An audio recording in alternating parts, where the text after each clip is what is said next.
Hello and welcome to Jethavanarama Buddhist Monastery. Welcome back to continue our journey on our quest as we explore the Buddha's guide to happiness. Our quest is to achieve a happiness that transcends all conditionality, something that is ours to keep forever, something that does not change like the weather. It does not come or go. It is not affected by any external influence, by others, other people, other things, the day of the week, whether it's exam time or relaxation time, whether it's your birthday, or perhaps it's the passing away of one of your loved ones. We are aiming to achieve that kind of happiness. Now we know that despite all the efforts and all the other enterprises and endeavors that people all around the world make to achieve this level of this kind of happiness, it is certainly impossible. There is enough evidence from our history to learn that. Mankind has always strived for it, but they have almost always failed. I say almost always because it is not always they have failed. Our forefathers once knew these methods. They understood, they realized. The greatest teacher that the world has ever seen, the Supreme Buddha, once discovered this method, the way to achieve an unending happiness, fulfillment, contentment, and bliss. However, it has not always been the prime focus of people all around the world. From time to time, people begin to seek this happiness. They begin to question, they begin to ponder the purpose, the meaning of their lives. And from time to time, these teachings resurface. It has always been with us. It has always been among us. But, as I said, it is not always the point of focus. And it is through that lack of focus that sometimes we forget to see and we fail to see the obvious. So, it is my hope and my fervent endeavor to share with you what I have learned and what I have realized with the help of my teachers about this unending, never-ending, unconditional happiness and the path to achieving that. Now this might sound like a tall order. It might even sound fanciful. But I assure you, that is not the case. Should you take my word for it? Well, by now you know that that is not how I have asked you to verify these claims. If you have been along with us on this journey, you will know by now, if not anything else, that there is one thing that I chant like a mantra. And what is that? Indeed, the love of life. You can only take these with an open mind. Of course, you can be receptive to them, but you don't have to accept them blindly. Please, take these words, these bits of advice, maybe ideas and concepts, principles. Take them away and apply them in your lab of life. In the lab of life, they will prove to you either to be true or false. Either way, provided you do that, I'm happy and I feel that I've done my job. So, today we have lots to get through because I have been building up to this point. We've been talking about wanting and how that is what we must begin to see as the true suffering, I propose to you that this is what the Buddha suggested was the first noble truth of suffering. And I think we've come to the point where we have started to ask this question, well, okay, Bhante, wanting is suffering, we can see that. But how do we stop it? Is it stoppable? Can something be done about it? We've always lived with it. It feels almost like so natural. It's part of being human, is it not? To want things? So we may have come to that point in our conversation. Before we continue that conversation then, let's take a moment to pay homage to the most magnificent one, the perfect one. He who is the most merciful one, our teacher, the Supreme Buddha. And once we've done that, we will continue our talk today.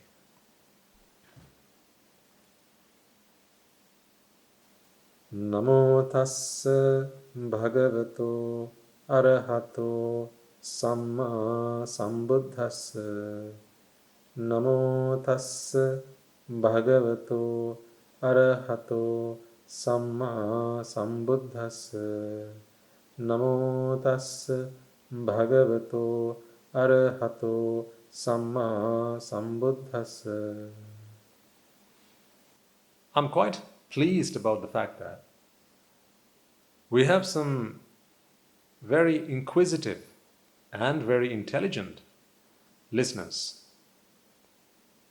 Some of you have been sending through your questions, having listened to these talks, and having tried to analyze and contemplate them, where you have struggled trying to apply some of these concepts and trying to make sense of them.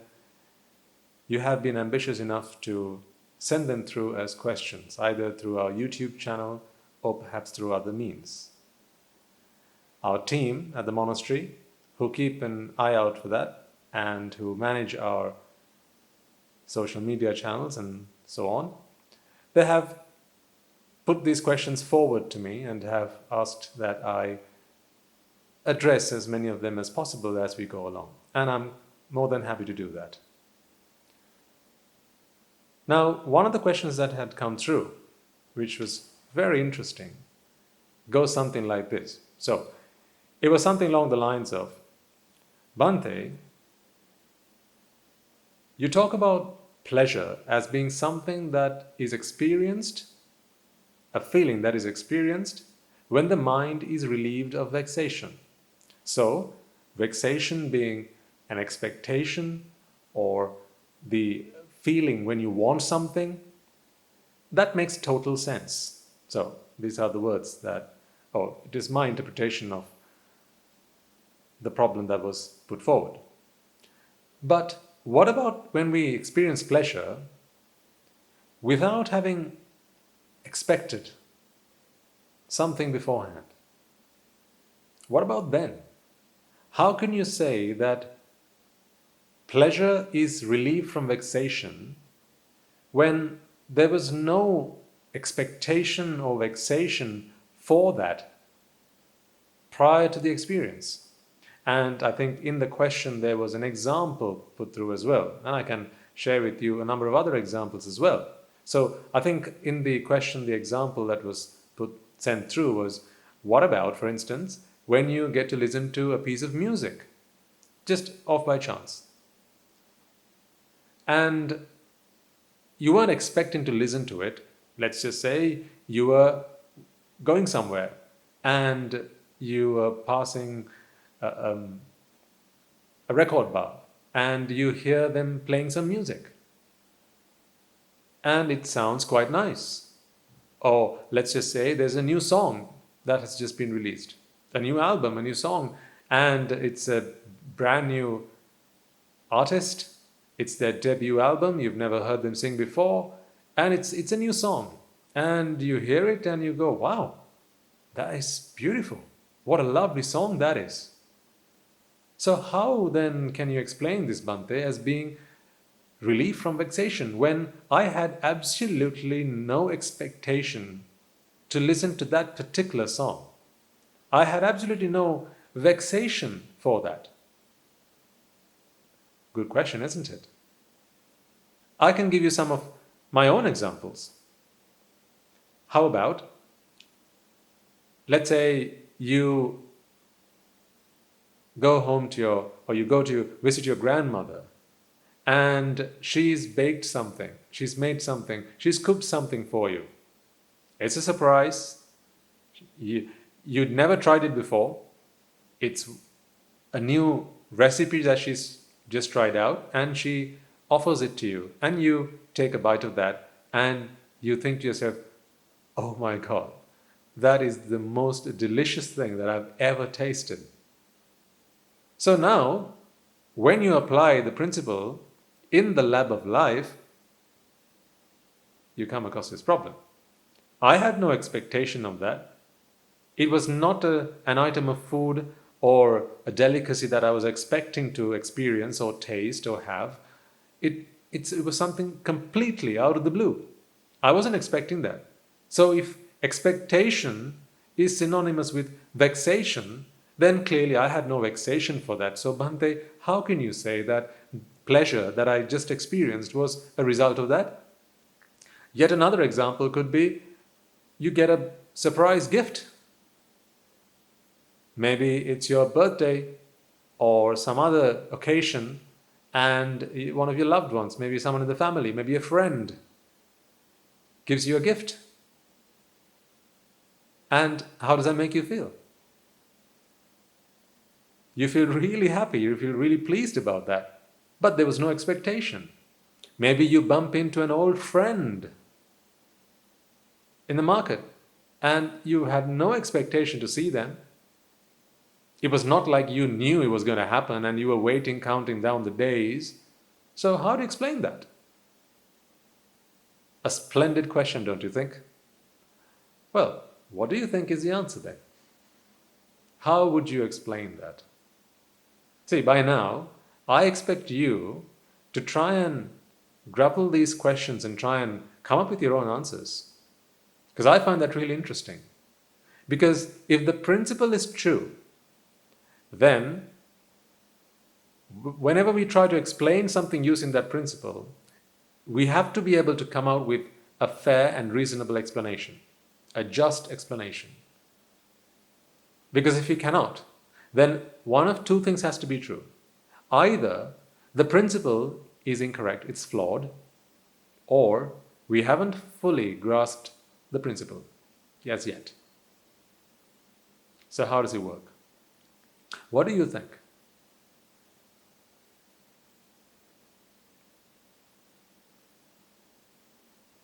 I'm giving you a moment to think about it. Surprises? A surprise birthday party, or a surprise party, a surprise send-off party, a surprise welcome party, a friend who you haven't seen for a long time. They arrive at your home and go, surprise, and you're over the moon. So, if these are experiences of pleasure, which they most certainly are, how do you explain that?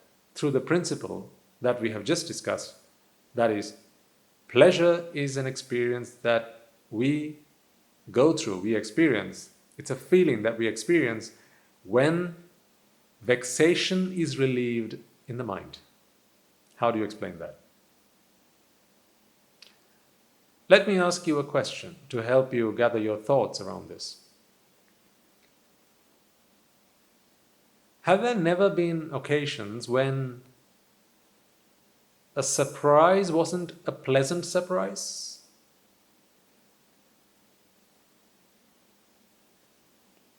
I know, now it's starting to make sense, isn't it? See, sometimes I don't even have to say a lot. All I have to do is ask the right question. So my teachers tell me, a good teacher doesn't always give the answers. My teacher tells me that a good teacher always knows the right question to ask.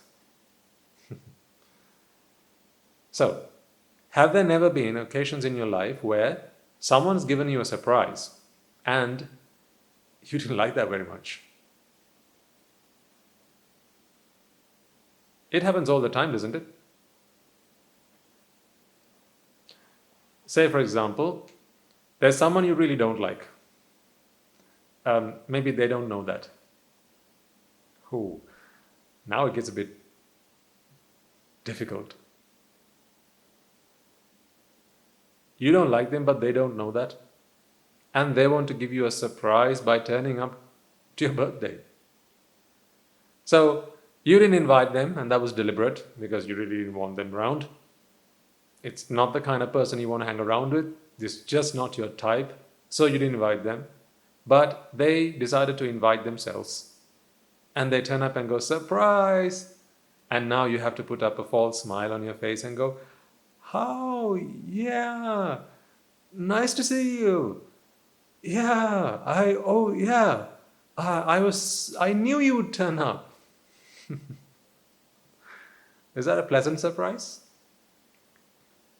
So are surprises always pleasant? So how is one surprise a pleasant experience and another a not so pleasant experience? How do you explain that? Let's go back to the example that was included in the question itself. You listen to some music, a song, and it sounds lovely. And you go, that's a beautiful song. Are you going to tell me that you've never listened to a song that you didn't think was lovely? That you listened to it and went, what's that? Is it even legal to make music like that? That's an earache. It's an ear sore. Why do they even make things like that? Who made that piece of music? It's so distasteful. I'm sure there must have been experiences like that in your life. So how is that possible then? So, you see, it's not always that a surprise is a pleasant one. You may sometimes receive a gift from someone. And you weren't expecting a gift in the first place, but they've given you something and you really don't like it. Now, do you remember that feeling of trying to pretend that you like it so that you don't upset the other person? Right? You put up this smile on your face, it feels like you're trying to give birth or something, and it's just so difficult to do that. But it's the done thing, and you have to pretend that you really like them, you really enjoy that experience. Maybe it's someone you don't like very much, and they just turned up, and you have to pretend that you are so happy and delighted to see them. Think about this. So how is that possible? It could be even an item of food. Someone prepares something for you. Just something as simple as a cup of tea. Someone decides to entertain you, and they decide to give you a drink. Maybe they've just made their first cup of tea and they're so excited about it. I've just made my first cup of tea, and guess who I'm going to offer it to? You go, yeah, me. So they offer the cup of tea to you, and now you have to obviously at least take a sip, because it's only the polite thing to do.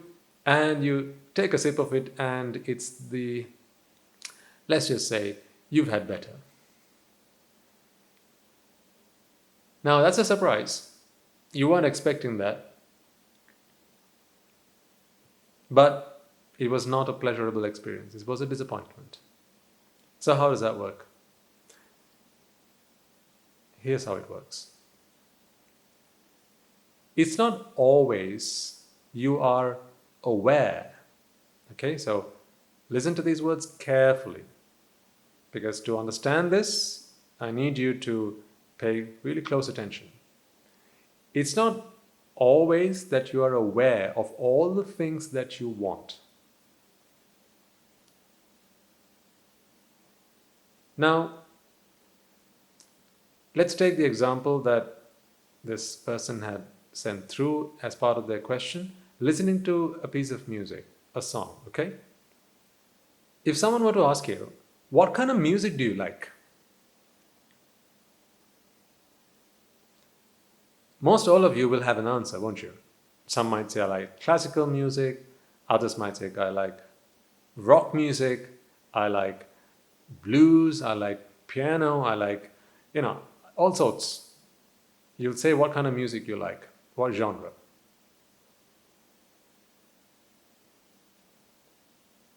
And you might even say, I like it when there's a piano or a flute, the violin. It's my favorite musical instrument. And if there's any music that has that, I'm all ears. It's just, that's my cup of tea. You already have let's just say, a profile of the kind of music that you like. It's almost embedded. It's kind of always there, but it doesn't always surface. Because it depends on what you're focusing on. Let me explain what I mean by that. When someone takes you to, let's say, go and see some art at an art gallery, now as you see the pictures hanging on the walls, you're constantly matching those images with the profiles of the kind of pictures that you like to see. So that could be color combinations. It could be artists that you fancy. It could be the type of scenery, whether it's a portraiture or maybe it's greenery, maybe it's a landscape, maybe it's animals, or maybe it's flora and fauna. Whenever you're looking at this picture, when you're looking at these pictures, you're constantly analyzing them by comparing them to this profile of what beautiful looks like. And this is very unique to each and every one of us. Your version of beauty will not be the same as the one standing next to you.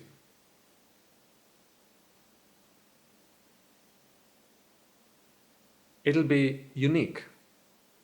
Of course, there will be some similarities, but there'll always be little nuances that'll be different. You might like lime green, the other person might like dark green. It can even be shades of colors. It can be patterns. It can be the shapes. It can be the background. Maybe whether it's 2D, 3D, and so on. Perhaps it's the artist. Maybe it's the era to which that picture belongs. Maybe perhaps it's the perceived value that is attributed to that image, that picture, by society. Maybe there's a group of artists, or maybe there's a cohort of art lovers who have shared their opinions about that picture, and you're one of them. So a multitude of factors go into defining and shaping this profile. So it's not like you can sort of draw this profile out somewhere. It's not a material thing. It is immaterial, but in your mind, it's there. It's, as I said, embedded in your mind. And it can also be updated from time to time. Because when someone says, hey, look at that, that's a really beautiful picture, isn't it? And now you learn to appreciate.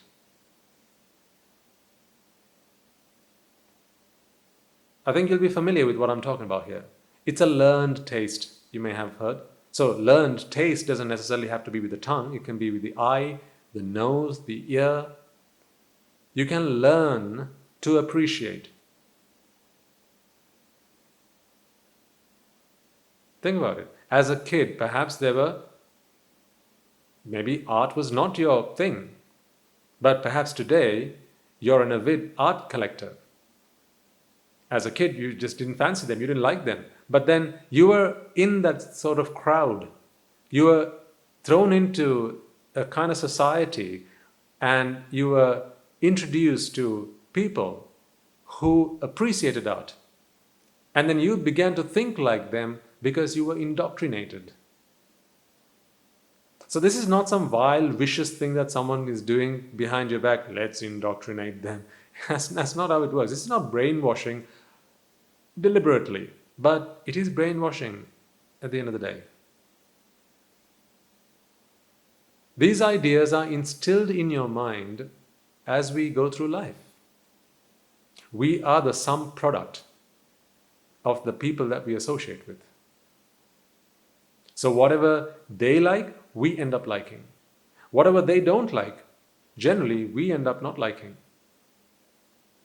Think about the people you associate the most, and you will see that there's a lot in common between you and them.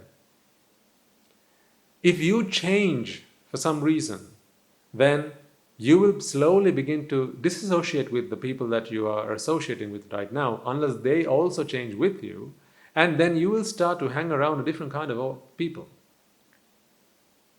a different kind of person, because you are the sum product, or you are the average of the people that you most associate. This is psychologically so true, and it's been tried and tested so many times. Anyone who studies psychology will be able to attest to this. But it is how the mind works, because the people that we associate instill these ideas into our minds. They could be right, they could be wrong. If we accept them, then we become them. So, when you're at an art gallery and you're observing some paintings, at that moment in time, folks, your mind does not compare these images that your eyes bring to the mind, through the brain to the mind. We talked about this, at least we scratched the surface on this last week. Your mind does not compare what you see with its profile, the embedded profile of what a melodious sound is like. Instead, it's going to compare it with the profile of what a beautiful picture looks like, a lovely image looks like. So it's always comparing that. So, otherwise, how could you explain when the mind goes, that's a beautiful picture? How is it that the mind is able to do that? What's the science behind it? To be able to say that something's beautiful means you already have an image of what beautiful looks like, right? To be able to say that something sounds lovely, you already have a profile of what something lovely sounds like in your mind. That's why when you say that sounds lovely, another person totally disagrees with you. What are you talking about?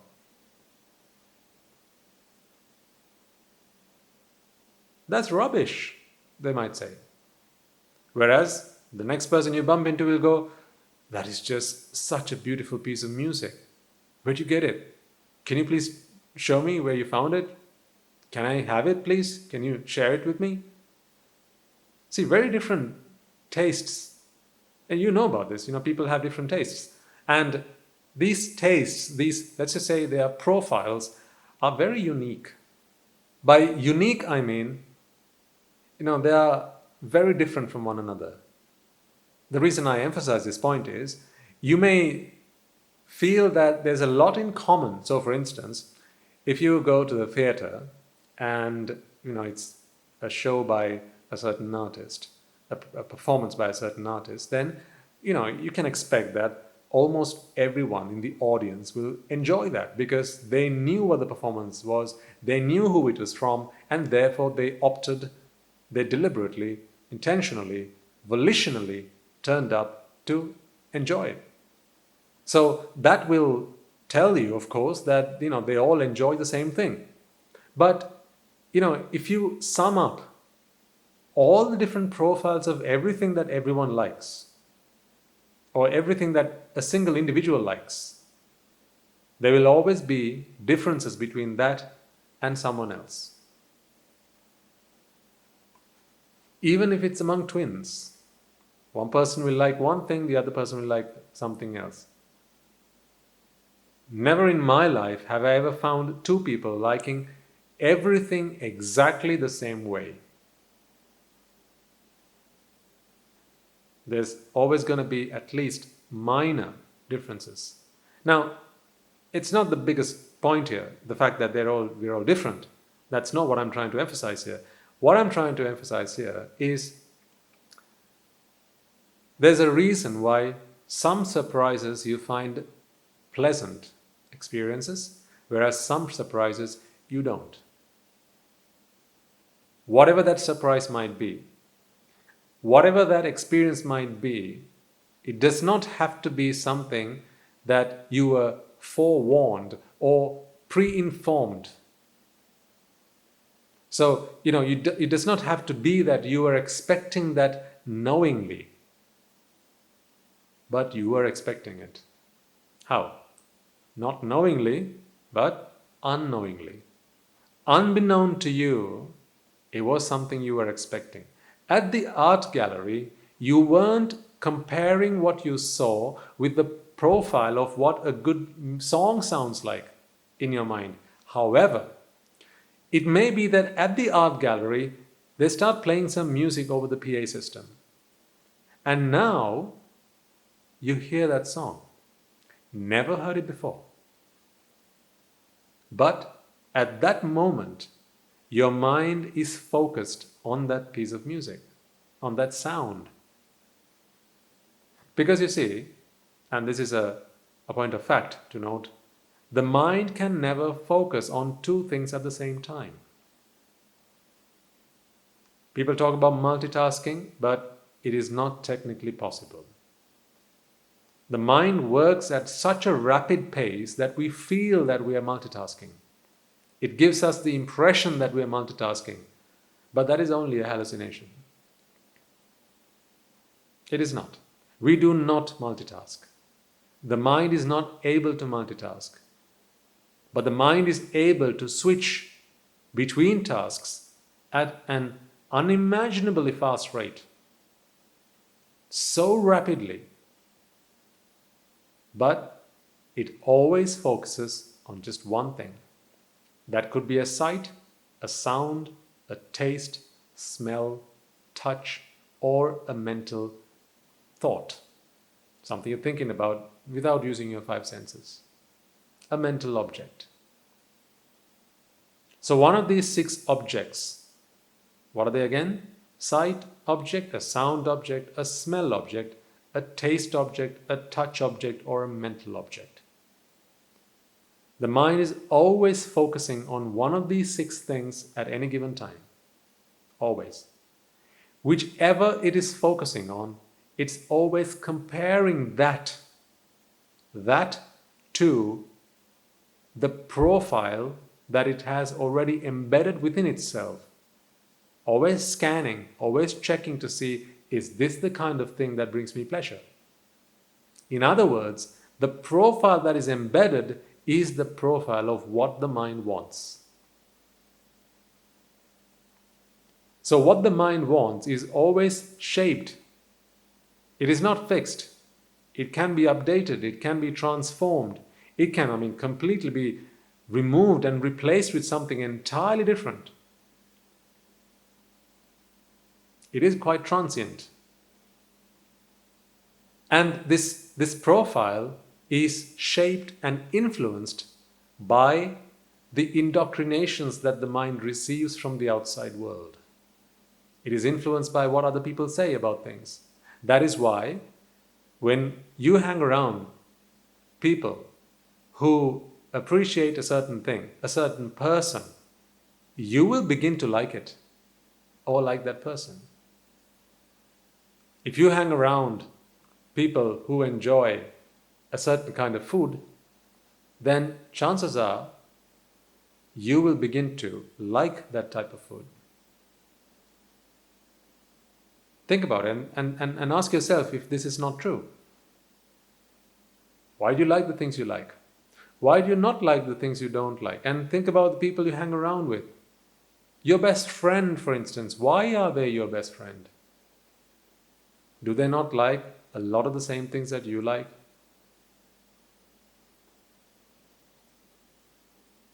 And your friends, your family, your colleagues, the people who you really like to hang around with, do they not influence your likes and dislikes?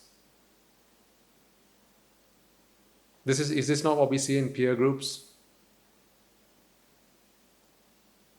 So when a bunch of people hang together, we see the collective wanting in action. So we must then begin to understand. So again, I share this with you, expecting for you to be open-minded and try and see if this makes sense to you. We all have a mental profile of the kind of thing we like to see, we like to hear, we like to smell, we like to taste, we like to touch, and we like to think about. That's all embedded within our minds. It's not fixed and it's not cemented that it can never change. No, it's always very volatile. It's always very changeable. It can be changed, it can be influenced. In fact, that is exactly what I'm doing right now. I'm influencing your notion of what happiness is like. When you watch a video, either on YouTube or on the TV, when you listen to a talk, when you listen to a presentation, think about how you can become motivated for certain things. Someone who's not motivated to do something can go and listen to a speaker. Someone gives a talk about something and they're able to motivate you. How does that happen? Let's say someone who's quite lazy. They're not really interested in making achieving anything out of their lives, and you get them to go and sit down and listen to a motivational speaker. At the end of that talk, this guy's like, "Oh, I'm really pumped up. I just want to change my life completely. I don't want this mediocre life. I want to live an exciting and vibrant life," they might say. What happened? How did they change? See, up until that point, the things that happened in their life, they were pretty happy to accept. All the normal, the usual stuff, run-of-the-mill stuff. They just hung around the same friends.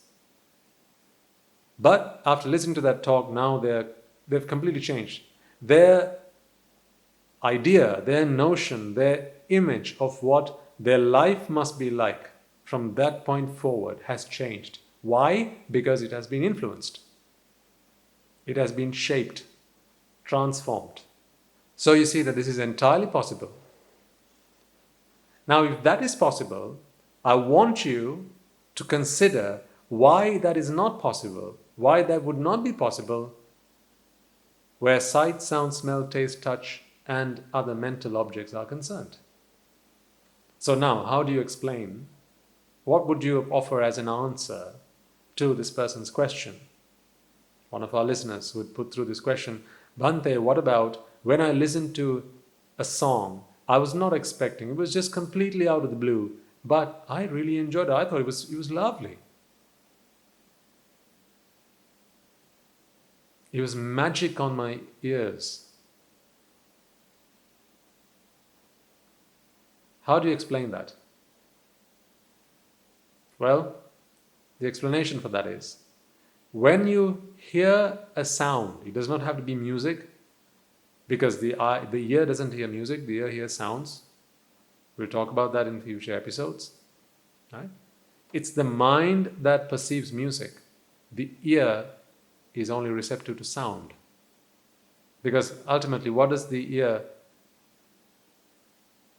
sensitive to? Music or sound?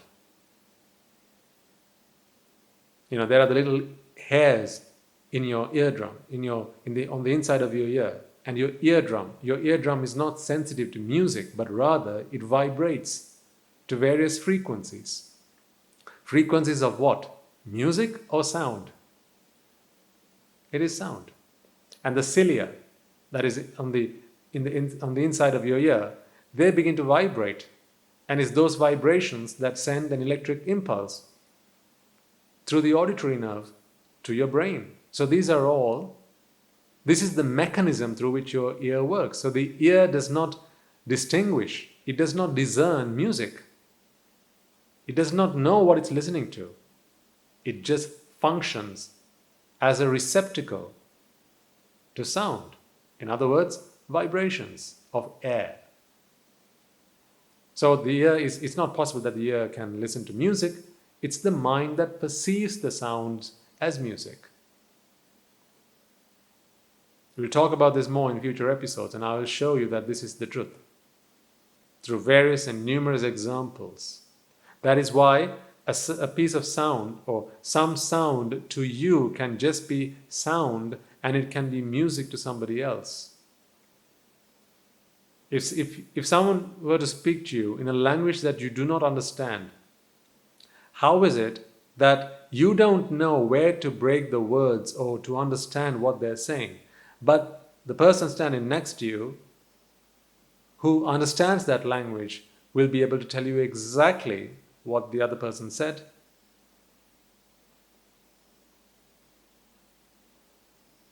Both you and the other person, you both heard sound, but one of you understood, perceived that as being language, words, sentences, grammar, syntax, semantics, whereas you did not.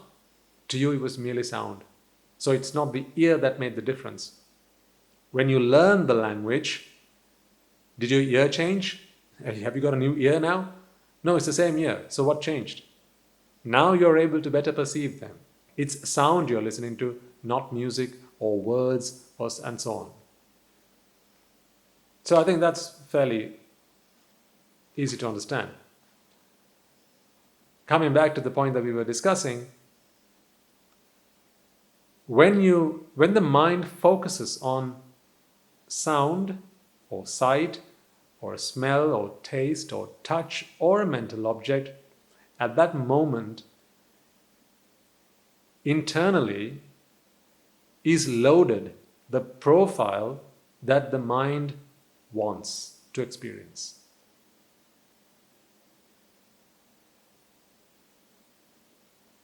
It's like the mind is always an analyzer. It always has what good looks like internally. So internally it has an image of what good looks like. It has an impression of what good looks like, what good sounds like, what good smells like and tastes like and feels like. It always has that. That is why in different cultures people like different things.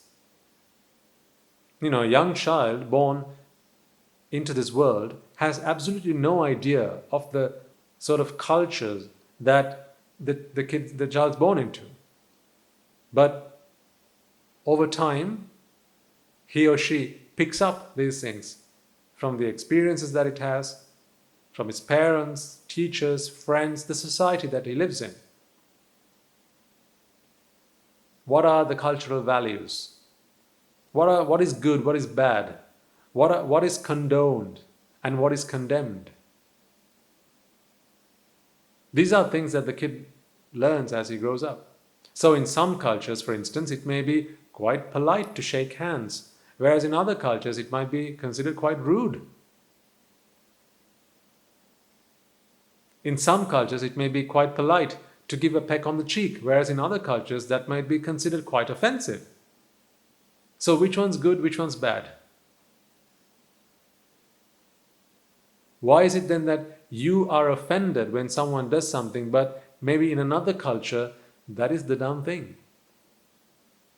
Someone told me that there's one culture where when you go for a meal at a friend's place, if you've enjoyed the meal, if you've really enjoyed your meal, to indicate that you've really had a good time, you must burp at the end of the meal.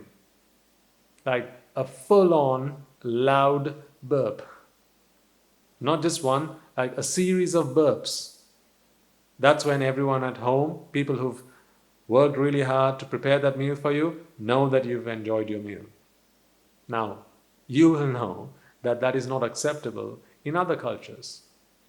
If you were to do that in some other places, that would be considered quite rude. So when you listen, when you hear that sound, right? Someone burps, and you hear that sound, and you're in the dining room, you're sat around the dinner table, and you hear someone burps. You were not expecting that, but internally you had an image of what good sounds like. In that situation, you were expecting for them to do that. If that is what good sounds like to you. If that is not what good sounds like to you, then you would not expect that. And then, if that is what you hear, you don't find that tasteful. You find that distasteful and displeasurable. So, the takeaway from this discussion is there is really not a time where you can experience pleasure if there's no wanting. Even if it's a birthday gift. Sometimes it makes you feel happy, other times it makes you unhappy. You don't really enjoy that, the gift that you just received. And then you're disappointed.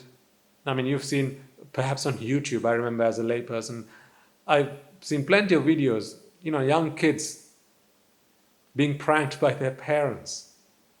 Like there's the two brothers. The elder brother gets a new bike and the younger brother gets an old sock. I'm sure you must have seen this kind of thing on the internet. So what is their response?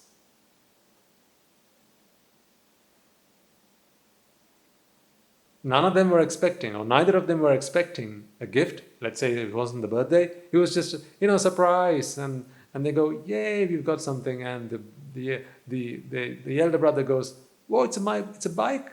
Lovely, fantastic, wonderful. And the young kid goes, he breaks down in tears. Throws a hissy fit. How does that happen?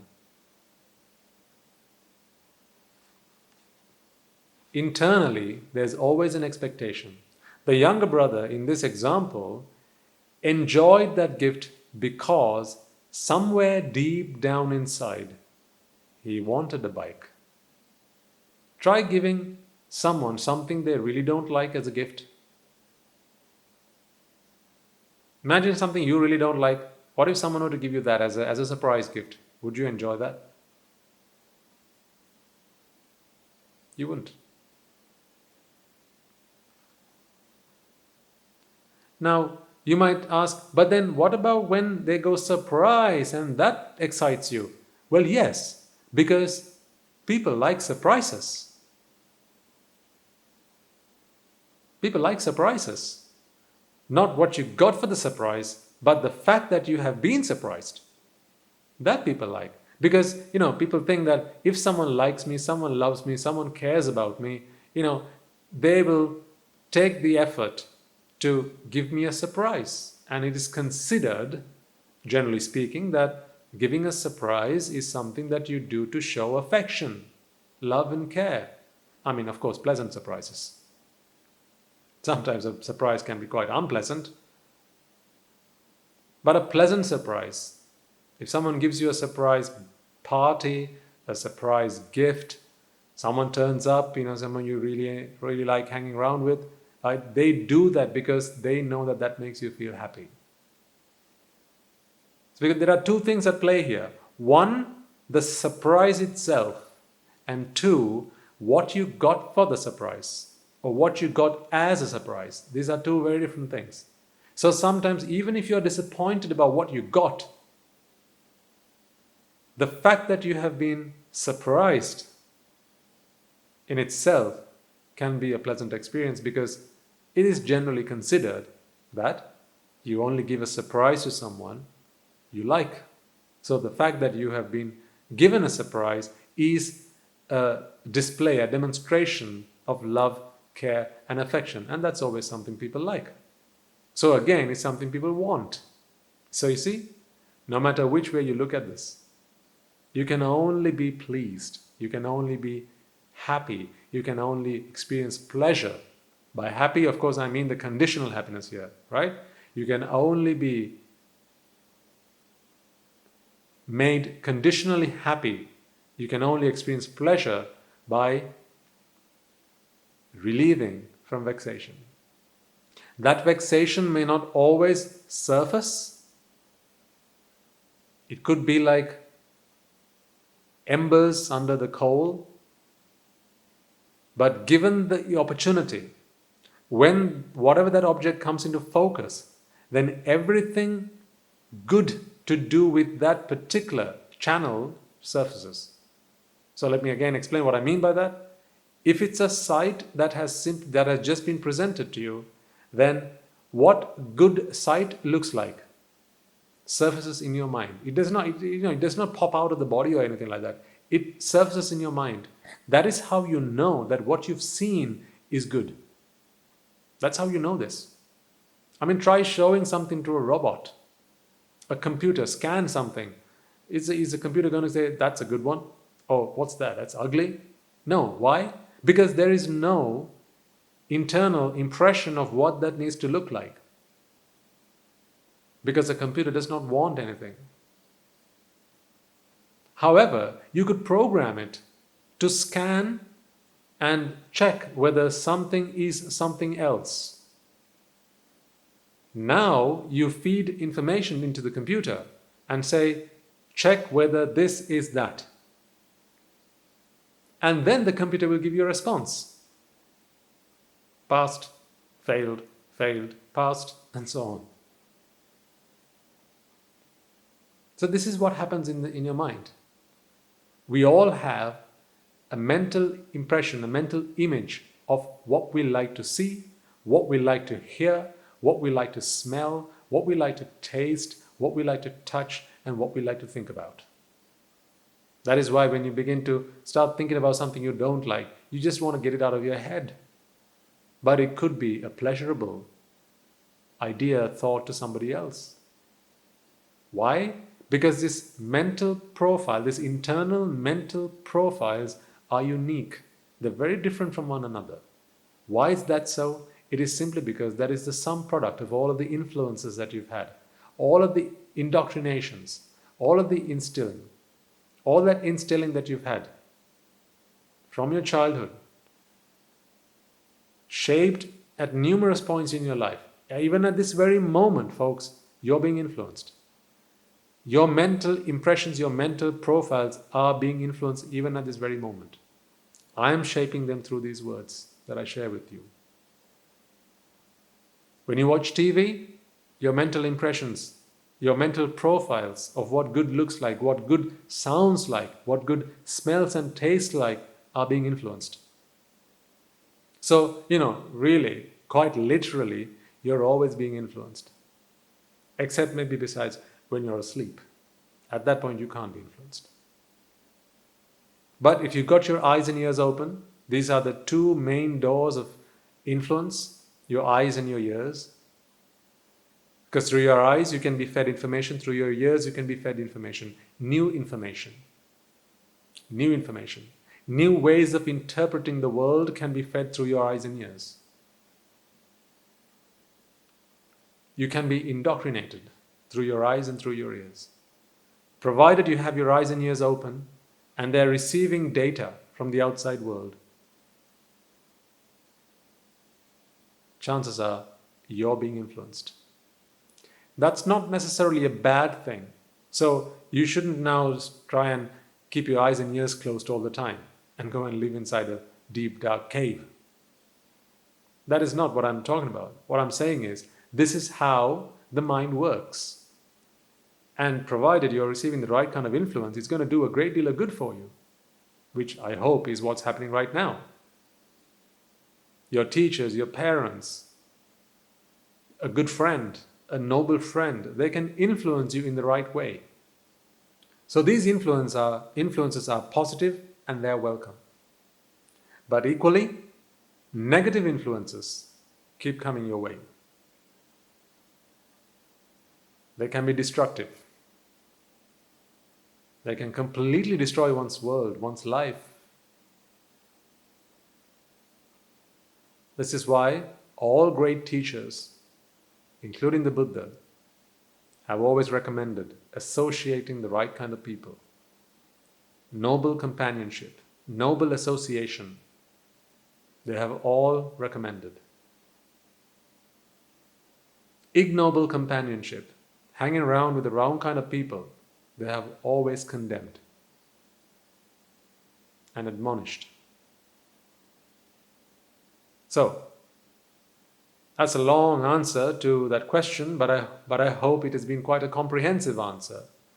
We've talked about lots of different things as we attempted to gather up sufficient material to respond to that question from one of our listeners. It was a really good question, I must add.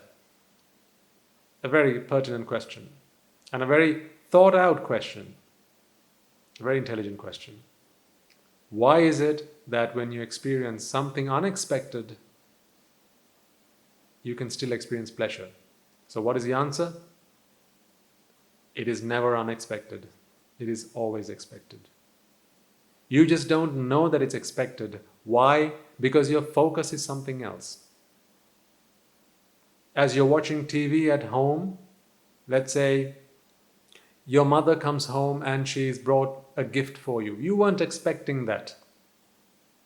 You're busy watching TV.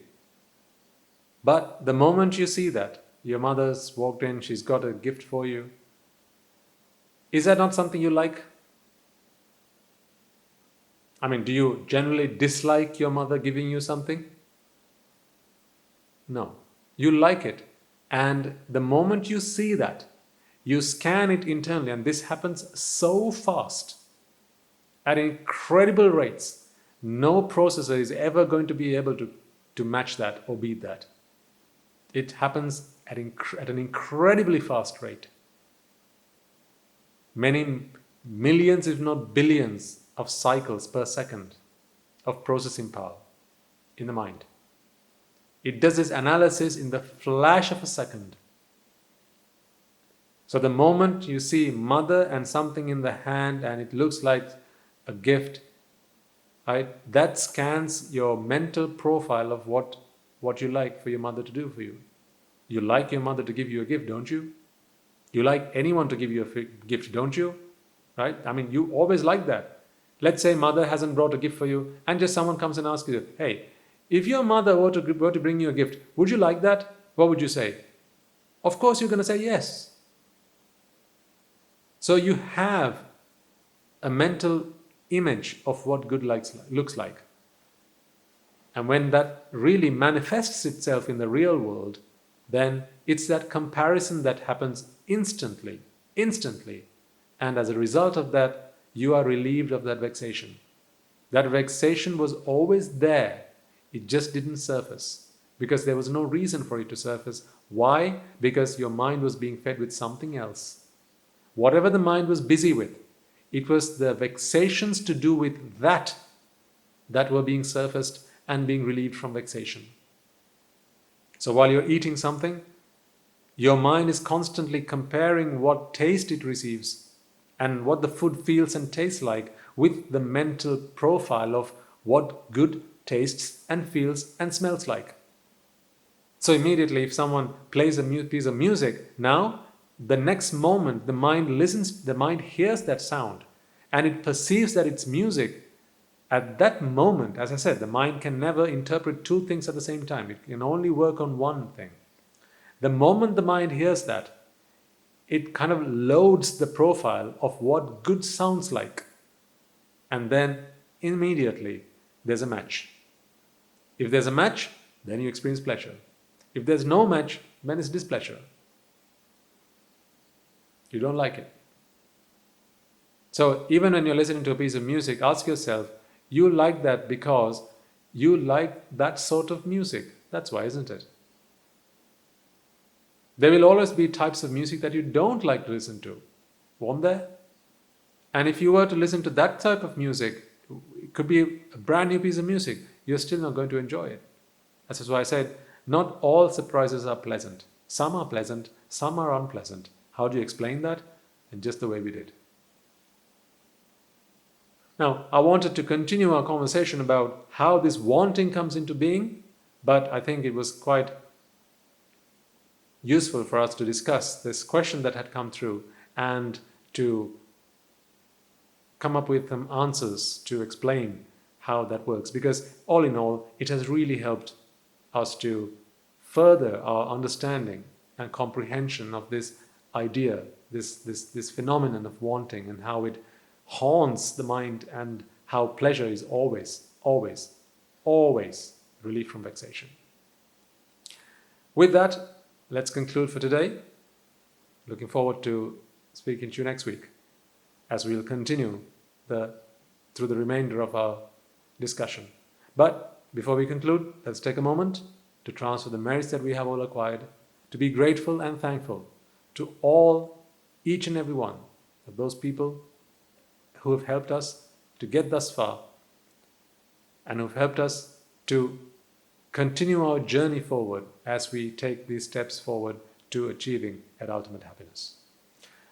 Alright, so first and foremost then, let us take a moment to transfer the merits that we have all acquired by making offerings to the infinite virtues of the Noble Triple Gem, chanting Pirit, listening to the Dhamma, and engaging in various meritorious deeds today. Let us remind ourselves how incredibly fortunate we are to be in receipt of the Lord Buddha's teaching, and with immense gratitude, let us transfer these merits to the bhikkhus and bhikkhunis, upasakas and upasikas, who since time immemorial have protected and preserved the sublime teachings of the Buddha and passed it down through the generations of the noble lineage in the form of the Tripitaka, which is thankfully available to us today to study, understand and comprehend the Dhamma. Let us also transfer these merits we have acquired to all members of the Mahasangha present throughout the world, including the chief prelates of all the chapters, who have dedicated their lives to the noble path and have committed themselves towards the betterment of all sentient beings. Let us not forget that among them are the monks and nuns resident in your local temples and nunneries, who have always been by your side through thick and thin, come rain or shine. And let us also transfer these merits to our teachers and all other monks resident at this monastery, as well as all the anagarikas and anagarikas attached to the monastery. Let us also take a moment to transfer these merits and express our gratitude to those who make great efforts to disseminate the teachings of the Buddha, be that by transliterating these sermons, sharing them out with others, or inviting others to join them, and may, to the power of these merits, if any of them have been born in the woeful plane, redeem themselves and be born in the blissful plane, and may, to the power of these merits, they abstain from the unmeritorious deeds, fulfill the meritorious deeds, fulfill the noble eightfold path, and attain the supreme bliss of Nibbana. Sadhu, sadhu, sadhu. Let us also transfer merits we have acquired to our devotees and friends of the monastery, who for the sake of merits continue to sustain the Mahasangha. This includes everyone from those of you who have contributed to the construction of the monastery, and to those of you who provide the Mahasangha with shelter, alms, robes and medicines, as well as those who have passed on their know-how and continue to extend their well wishes. May, to the power of these merits, they abstain from the unmeritorious deeds, fulfill the meritorious deeds, fulfill the noble eightfold path, and attain the supreme bliss of Nibbana. Sadhu, sadhu, sadhu. Let us also take a moment to transfer merits to our mothers and fathers, husbands and wives, brothers and sisters, sons and daughters, grandparents, uncles, aunts, cousins, nephews and nieces, our elders, friends and acquaintances, employers and employees, and to all those who have helped us and supported us, assisted us in any way, shape or form. And by the power of these merits, may they be healed of any physical and mental ailments and overcome any obstacles to their spiritual progress. May they abstain from the unmeritorious deeds, fulfill the meritorious deeds, fulfill the noble eightfold path, and attain the supreme bliss of Nibbana. Sadhu, sadhu, sadhu. Let us also take a moment to transfer merits to the Devas, Brahmins, spirits and demons, and primarily the Sakadeva, as well as all the numerous gods and deities who are committed to protect and fulfill the Sambuddha Sasana. Let us also transfer these merits to our guardian deities who keep watchful eye over us and keep us out of harm's way. And may, through the power of these merits, they prosper in divine power and wisdom. May they abstain from the unmeritorious deeds, fulfill the meritorious deeds, fulfill the noble eightfold path, and attain the supreme bliss of Nibbana. Sadhu, sadhu, sadhu. Let us also take a moment to transfer merits to our ancestors who have predeceased us, and to all who have been our families and friends and acquaintances in this infinitely long journey in samsara, and those who have helped and supported us and assisted us in every way, shape or form they could. Let us also transfer merits to the members of the armed forces as well as the police force who have sacrificed their lives to protect the peace and harmony of our nations, and may all who have lost their lives in the war, be their friend or foe, rejoice in the merits that we have acquired today. Let us also transfer merits to all those who have lost their lives to natural calamities such as the tsunamis and earthquakes, landslides and pandemics, including the most recent and prevailing one, reminding ourselves that among them will be those who have been friends and family to us in this long journey in samsara. Let us take a moment to transfer merits to them, and may, to the power of these merits, if any of them have been born in the woeful planes, redeem themselves and be born in the blissful plane, May they abstain from the unmeritorious deeds, fulfill the meritorious deeds, fulfill the Noble Eightfold Path, and attain the supreme bliss of Nibbana. Sadhu, sadhu, sadhu. Let us all resolve that may, through the power and blessings of all the merits we have acquired throughout the day, we be able to witness the advent of many hundreds of thousands of Arahants on this blessed land. And finally, may, through the power of all the merits we have acquired throughout the day, you and I, and everyone who's helped make this program a success, become an Arahatun Vahanse, an Arahat Mehinin Vahanse in this very life, and in the era of the Gautama Supreme Buddha itself. Sadhu, sadhu, sadhu. May the blessings of the Noble Triple Gem be with you all.